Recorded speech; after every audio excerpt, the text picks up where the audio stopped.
Oke, kita akan bahas sesuatu yang kedengarannya rumit, tapi sebenarnya penting banget buat kita semua, yaitu Indeks Reformasi Hukum, atau yang biasa disingkat IRH. Anggap aja ini semacam rapor buat pemerintah untuk menilai sejauh mana mereka berhasil memperbaiki sistem hukum di negara kita. Nah, ini dia pertanyaan utamanya. Gimana sih caranya kita tahu kalau hukum di negara kita ini beneran makin baik atau enggak? Pertanyaan inilah yang coba dijawab oleh Indeks Reformasi Hukum.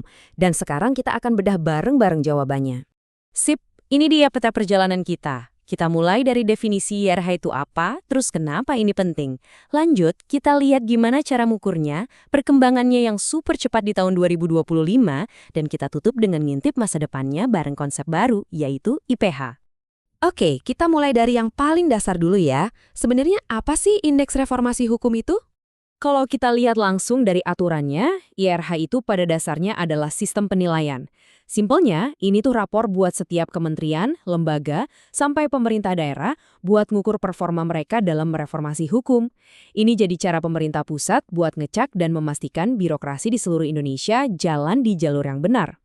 Sekarang kita udah tahu apa itu IRH. Pertanyaan berikutnya, kenapa kita harus peduli? Karena ini bukan sekedar angka di atas kertas, tapi dampaknya nyata banget buat kehidupan kita. Nah, kutipan ini benar-benar merangkum semuanya.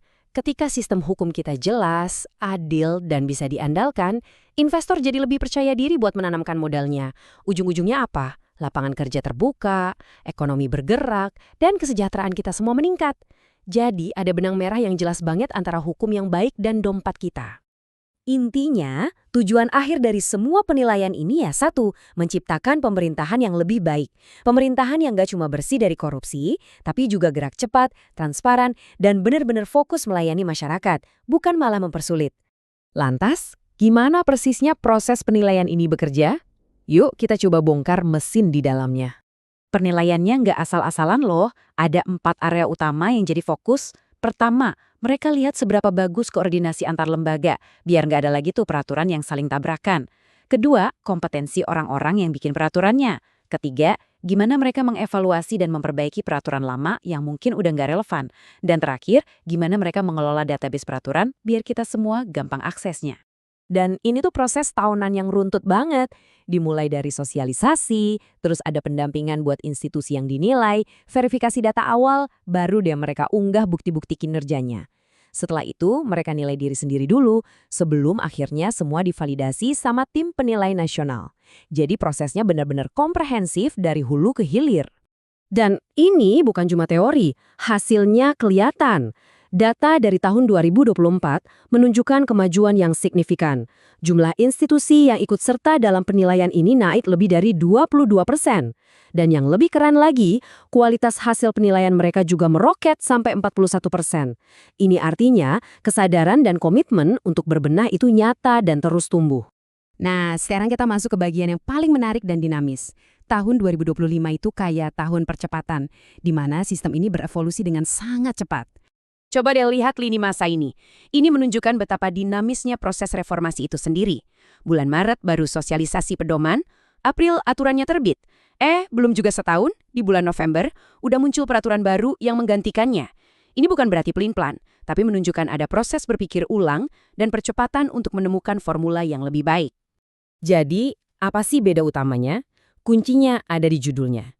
Peraturan yang pertama, itu fokusnya cuma ke penilaian IRH di level internal pemerintah.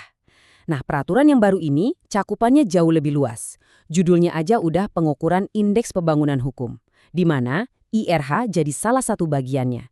Ini adalah pergeseran dari sekedar menilai proses birokrasi menjadi mengukur dampak pembangunan hukum secara nasional. Pergeseran inilah yang membawa kita ke masa depan, ke sebuah visi yang jauh lebih besar dan lebih komprehensif. Yuk kita kenalan sama istilah baru ini, Indeks Pembangunan Hukum atau IPH. Kalau IRH tadi kita ibaratkan rapor buat masing-masing institusi, nah IPH ini adalah rapor besarnya, rapor untuk kinerja pembangunan hukum seluruh bangsa. Skalanya nasional. Jadi penting banget buat dicatat. IRH itu nggak hilang atau dihapus. Justru perannya jadi lebih strategis. Hasil penilaian IRH di tiap kementerian dan Pemda sekarang menjadi batu bata penting yang menyusun bangunan besar bernama IPH. Inilah cara jenius untuk menyambungkan perbaikan-perbaikan kecil di birokrasi dengan gambaran besar pembangunan hukum nasional. Nah, ini yang akhirnya membawa kita pada satu pertanyaan besar untuk direnungkan. Sekarang, Indonesia punya alat ukur yang makin canggih untuk memotret kemajuan hukumnya. Pertanyaannya adalah, setelah kita bisa mengukur dengan lebih baik, energi reformasi ini sebaiknya diarahkan kemana untuk memberikan dampak terbesar bagi kita semua? Ini adalah pertanyaan yang akan menentukan masa depan sistem hukum kita. Terima kasih sudah menyimak